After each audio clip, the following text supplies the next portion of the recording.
Hello and welcome to today's show. Today I will present this mortising jig that I use together with my router to make different kind of mortises. So I will start by looking at the basic principles of the jig, and then I will demonstrate 3 different kind of mortises. So I will start with a mortise for a hunched tenon, then we'll go to a double mortise, and the final one is a mortise for loose tenon joinery. So let's begin by looking at the jig itself and the basic principle. So let's have a look at the basic principles of the jig. To start with, I use my router with fences on both sides. This is the factory fence and this one I built myself. So the router fits very snugly on this top surface here. No free play left to right. I set the router position in this direction by loosening these and sliding it on the guide bars like this, and then lock it down. In the other direction I have a stop at both sides, maybe you don't see them, so they limits the travel in this direction. So if I remove this, now you maybe see the stops a bit better.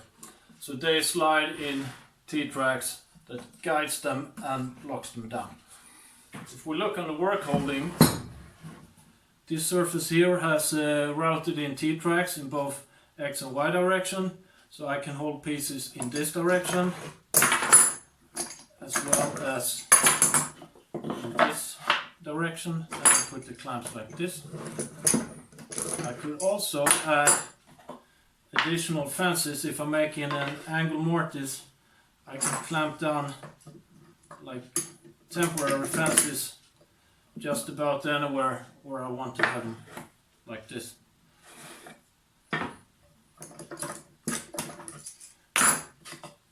If we look on how I set it up for work, I'll go over to your side.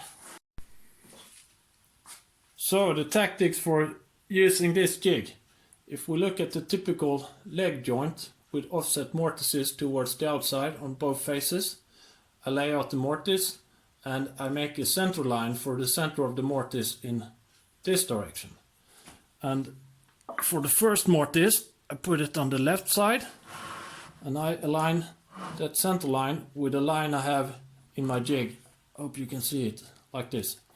I set the stops both back and front and I route this mortise. And for the second mortise on the other side, I flip the workpiece.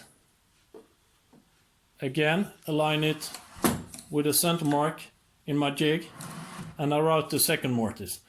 And by doing this way, I never have to move the router in this direction, which is important to keep consistent tenon thicknesses and layout later on when I make the tenons.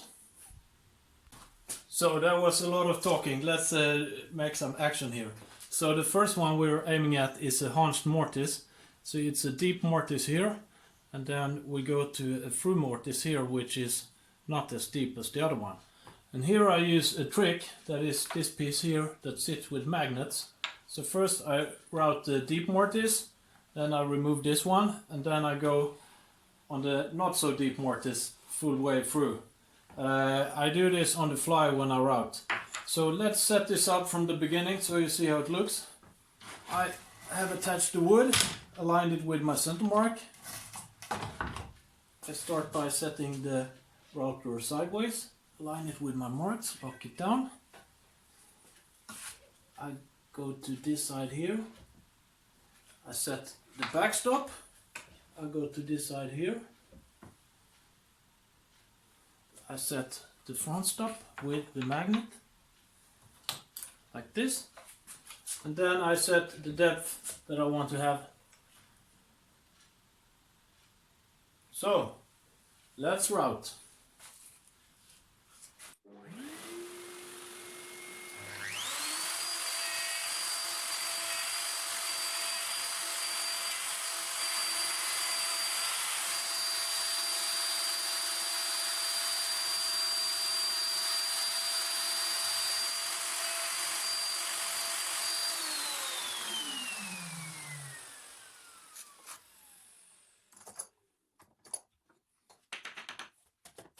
So here is the finished hinged mortise, you would need to clean this up, the corners, with a chisel or around the tenons. I prefer to clean the corners.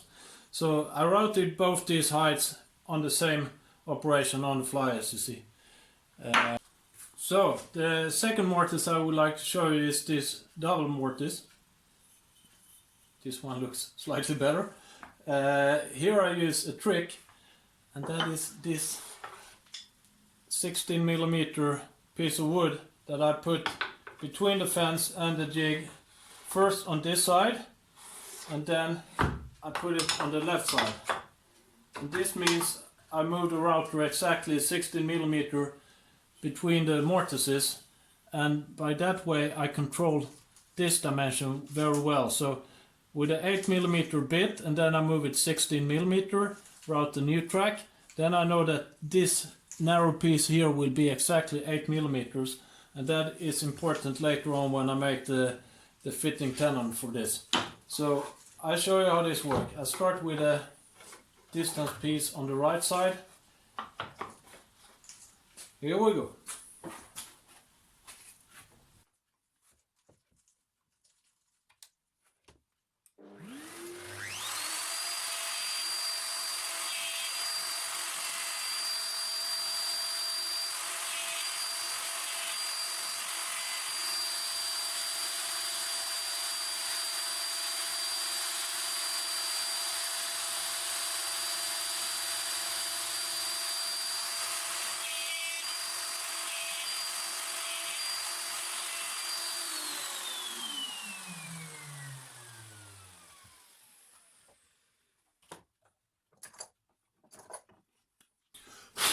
So that was a double mortise, and if I measure the piece between the mortises that I aimed for 8mm, see where it went up,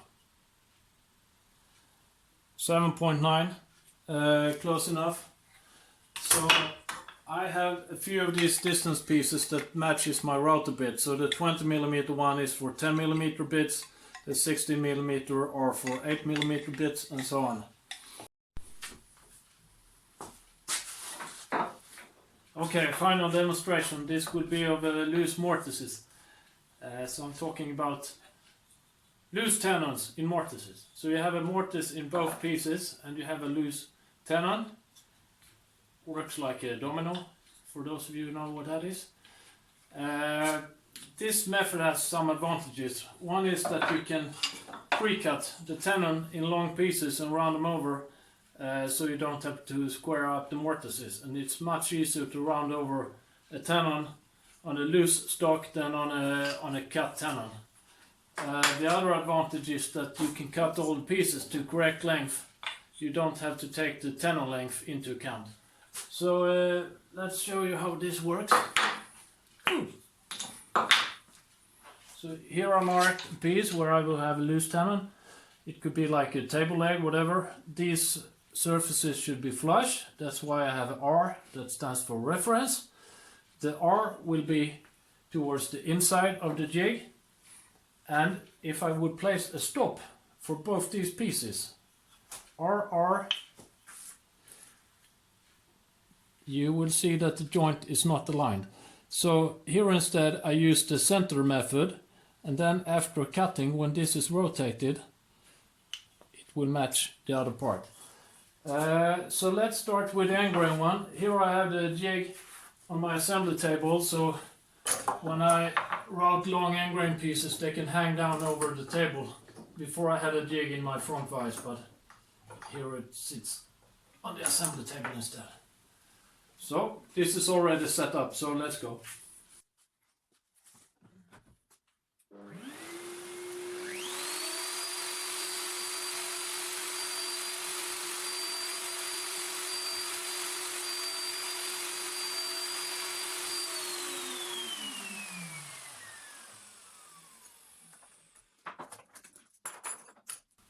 So that was the first piece.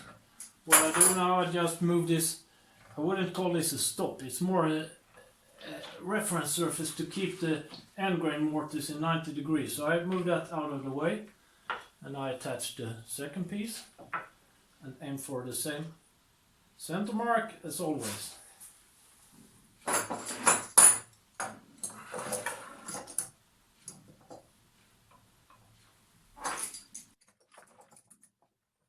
Yep, let's go.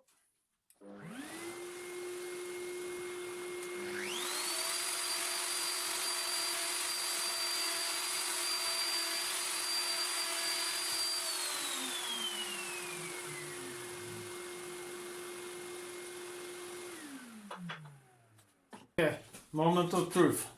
Let's see if it fits. Loose tenon, push it in.